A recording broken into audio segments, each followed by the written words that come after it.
Hello guys, कैसे हैं आप सभी। So guys, close test series में आपका स्वागत है।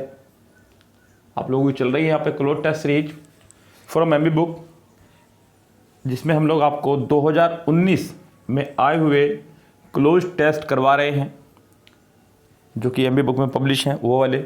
और सिर्फ 3 दिन की बात रह गई गाइस, उसके बाद में फिर 10 मार्क्स वाले क्लोज टेस्ट आपके शुरू करेंगे, जैसे कि बुक में होगा। ओके गाइस, सो यहाँ हम लोग बात करेंगे आज प्रैक्टिस वीडियो 28 की, जो कि आपका सेट नंबर 24 सीपीओ 2019 का ये पेपर। हालांकि एग्ज़ाम पेपर 2020 में कंडक्ट हुआ होगा, लेकिन एमबी में 1 साल बाद पहले छपता है, तो उस हिसाब से ये आपका सिस्टम बना हुआ है। तो बहुत आसान तरीके के साथ करेंगे, बहुत ही आसान तरीके के साथ में, और एग्ज़ाम में आपके 10 मार्क्स पक्के। तो गैस, शुरू करते हैं अपनी कहानी को और क्लोज टेस्ट सीरीज को।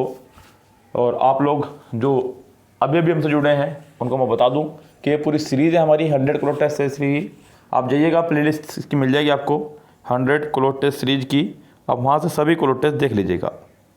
ओके गाइस, तो ये एक सिस्टम बना दिया गया है, आप उस सिस्टम को फॉलो कीजिएगा, आपको पूरी बात समझ में आ जाएगी। चलिए चलते हैं हम लोग क्लोज टेस्ट पर। ये रहा आपके सामने सेट 24 सोल्ड पेपर 2019, और ये रहा cloze test.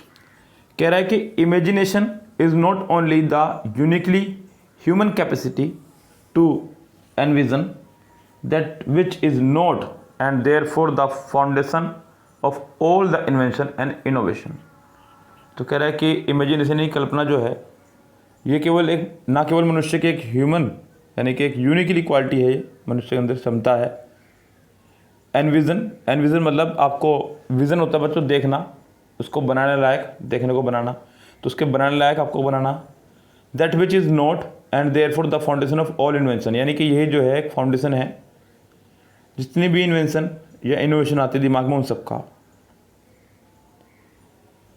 In dash arguably most transformative dash revolutionary capacity, it is dash power that enables us to dash with human whose experiences we have dash shared।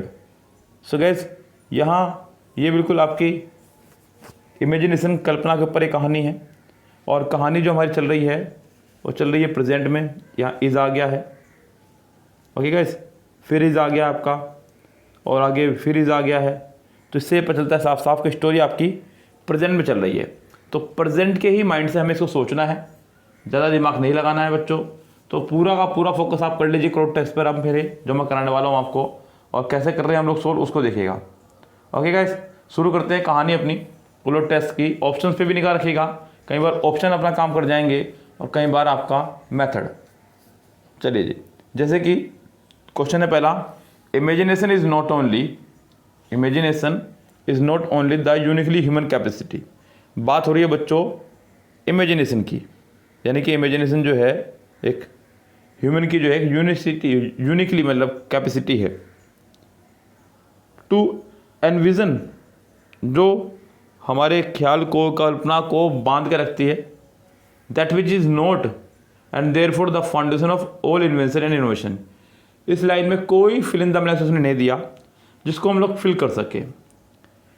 In it dash, बच्चों यहाँ पे it ही आपका आना चाहिए, जो option के हिसाब से मैं समझ पा रहा हूँ, क्योंकि ऑप्शन में उसने दिया इट्स, हिज, देयर या और। तो गैस यहाँ पे इट ही क्यों आएगा, इसके बारे में बात कर लेते हैं। क्योंकि गैस ने ऊपर दिया है आपको इमेजिनेशन, और उसके साथ में सिंगुलर वर्ब भी है। इसका मतलब ये एज ए आपका सिंगुलर सब्जेक्ट इस्तेमाल हो रहा है, और सिंगुलर सब्जेक्ट के लिए आप लोग इट्स का इस्तेमाल करेंगे, ना कि अच्छा यहाँ पे जेंडर कुछ के लिए नहीं है तो आप हिज का इस्तेमाल नहीं कर सकते हैं। ओवर का इस्तेमाल वी के साथ किया जाता है, और देयर का इस्तेमाल दे के साथ में किया जाता है। तो यहाँ पे आपका ये सब चीज़ें नहीं आएंगी। इन इट्स बच्चों ये आर्ग्यू है, आर्ग्यू मतलब बहस, लड़ाई, वो वाला। In its arguably most transformative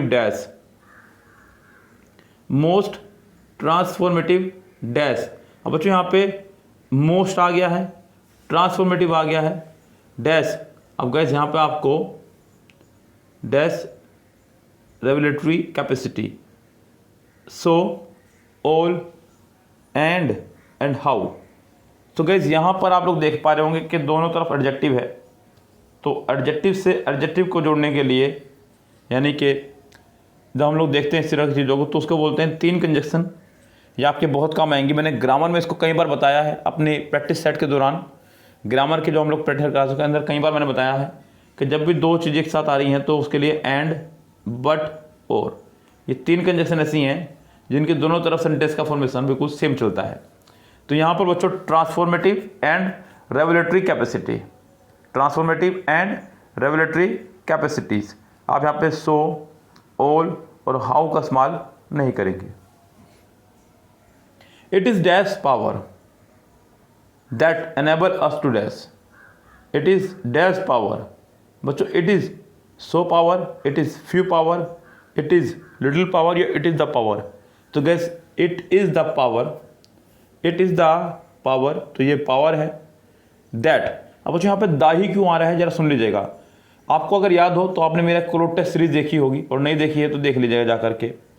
शायद डे नंबर 2 या डे नंबर 3 की वीडियो है जिसमें मैंने आपको रिलेटिव प्रोनाउन पढ़ाया है। शायद डे 2 की ही है बच्चों वीडियो ये। रिलेटिव प्रोनाउन के ऊपर बात की है मैंने आपको बताया कि जब भी सेंटेंस में रिलेटिव प्रोनाउन आ जाए, उससे पहले कोई नाउन खड़ा हो, तो उस नाउन से पहले आप लोग दा जरूर लगाएंगे। तो यहाँ पे ये है रिलेटिव प्रोनाउन, उससे पहले है नाउन, तो यहाँ उससे पहले आपका दा ज़रूर आना चाहिए था, तो ही सेंटेंस करेक्ट होगा, अन्यथा सेंटेंस हमारा रॉन्ग हो जाएगा। तो यहाँ पे आपका दा कन्फर्म आना ही आना है।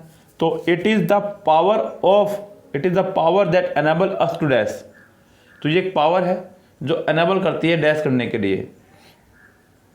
With humans enable us to के बाद बच्चों फर्स्ट टू मानिए, ध्यान रखना। और बच्चों यहाँ पे ये देखना होगा कि आएगा कौन सा वर्ड, मीनिंग के हिसाब से जाना है। पहला वर्ड है एम्पैथाइज, तो बच्चों किसी की भावनाओं को समझना और उसके प्रति सहानुभूति दिखाना। डिस्कस, बहस करना। एसिमिलेट और गाइड। तो गैस ये कुछ वर्ड है आपके सामने, आपको उन्हीं से जुड़ता हुआ मीनिंग ढूंढना है और अपना आंसर जवाब देना है बच्चों।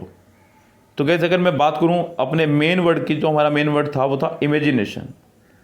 क्या था गैस हमारा मेन वर्ड? इमेजिनेशन हमारा मेन वर्ड था। उसी के हिसाब से हमें सोचना था यहाँ पे।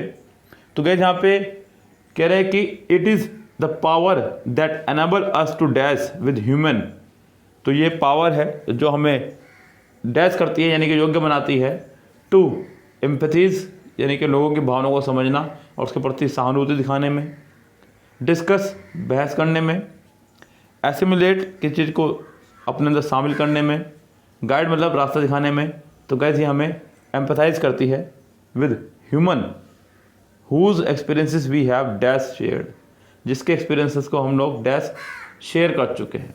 तो गैस यहाँ पे सेंटेंस में whose experiences we have sporadically, sooner, hopefully और नेवर। तो गैस आपको यहाँ पर बताना है कि कौन सा ऑप्शन आपका ज़्यादा बेहतर रहेगा। अब मैं वर्ड टू वर्ड पहले आपको समझा दूँ कि किस वर्ड का क्या मीनिंग है, फिर देखिएगा।